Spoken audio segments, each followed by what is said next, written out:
Hey, beautiful people, it's Dr. D. So, I love to give you a little inspirational post on Sundays.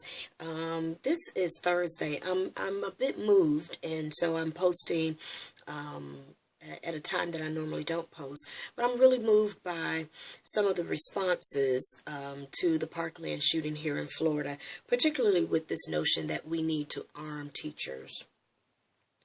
I did not commit my energy to be a teacher so that I can carry a gun.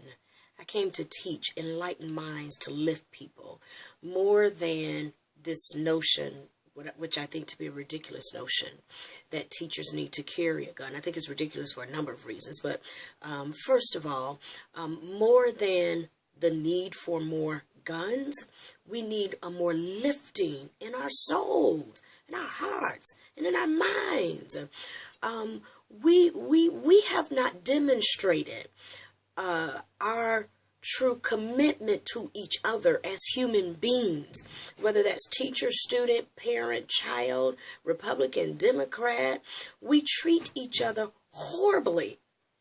And very often when a person gets to the point of committing what we call violent acts, whether it's this mass shooting or otherwise, a huge part of, it never fails. When we go back and we look at background and so forth, I hear people talking. Some people say this was a monster, and other people say he was such a broken child. Well, maybe it was both. Brokenness can lead to a monster. And so more than arming people, we need to lift people. And I know you all have heard me respond and very clearly to my quote unquote spiritual colleagues, particularly my Christian colleagues, who claim to be such agents of morality in the United States and on earth. You keep missing it.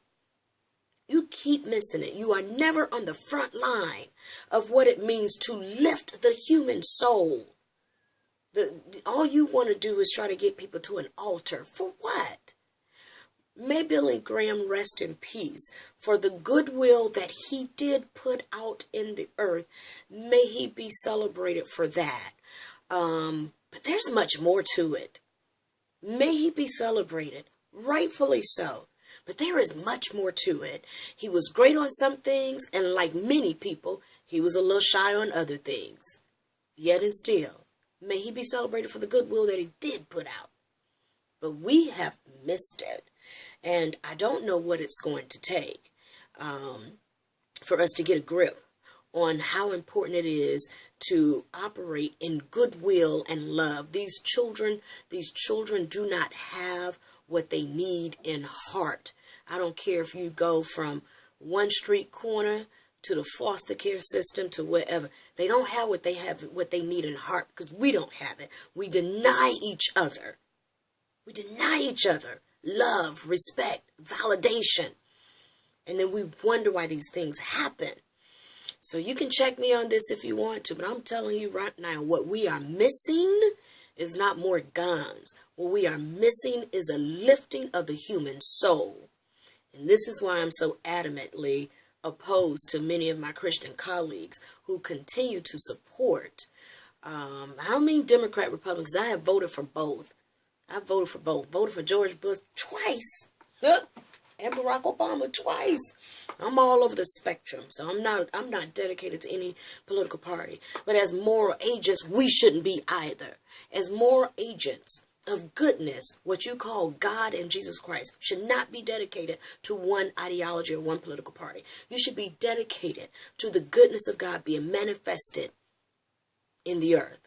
That's what you should be dedicated to. So the answer is not more guns. And I didn't go to school to carry a gun. I go to a gun range to train to carry a gun for other reasons, but not to come here and teach. And so I want to encourage and challenge those that are listening, one share at a time, whether it's sharing a post or tweet or whatever, one share at a time, one soul at a time. We need to convert each other to a more lifted place in our thinking, in our heart, and how we treat each other, how we treat children.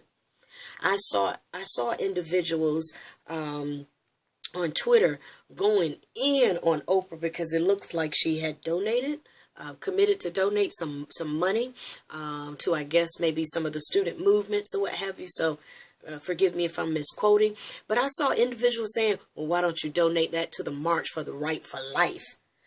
You know, you're so hypocritical with the right for life. I've been saying it on Facebook and tweeting. You say, you know, you're for life and don't abort, but when life gets here, you don't stand up for it. You say you don't want kids to be aborted because it's murder, but when they show up in the earth, you don't stand up for them. You're the hypocrite, not Oprah. You're the hypocrite. You let these kids age out of foster care. You adopt the light ones before you adopt the dark ones. Go check the stats. And they age out. How can you say you are pro-life and you let these kids age out of foster care? What am I doing? You already know. Some of you know. I'm raising my grandniece. Flew here to pick her up several years ago. Have had her since she was 4 years old. I got other family members that have taken other kids. They weren't aborted. So now what you gonna do? They're here. So I've not birthed a child, but I've been raising one for I don't know. She's 11 now. She'll be 12 in 2 weeks. And changing my life. I could be flying all over the country too as a single woman with a job. Just left her school to celebrate her being student of the month. She was failing last semester because I was working, so, and I wasn't home, so I cut back on several hours and several commitments and several projects.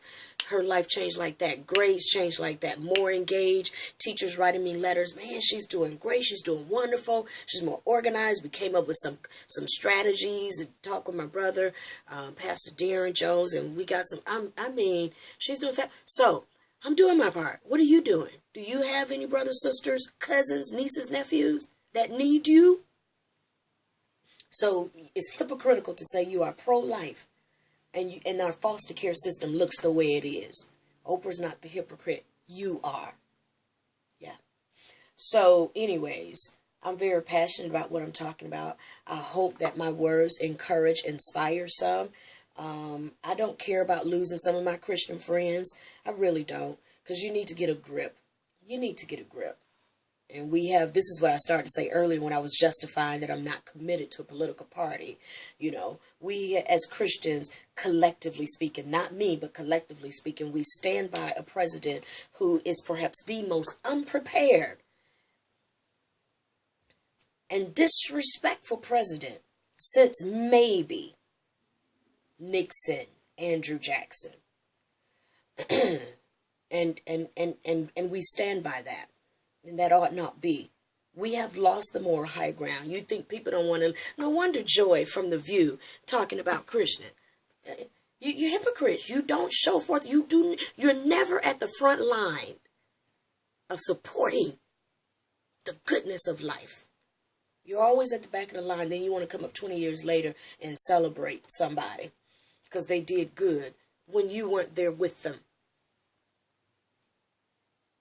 So I say again, rest in peace, even Billy Graham, for all the good he did. He never marched with King. He invited him to preach.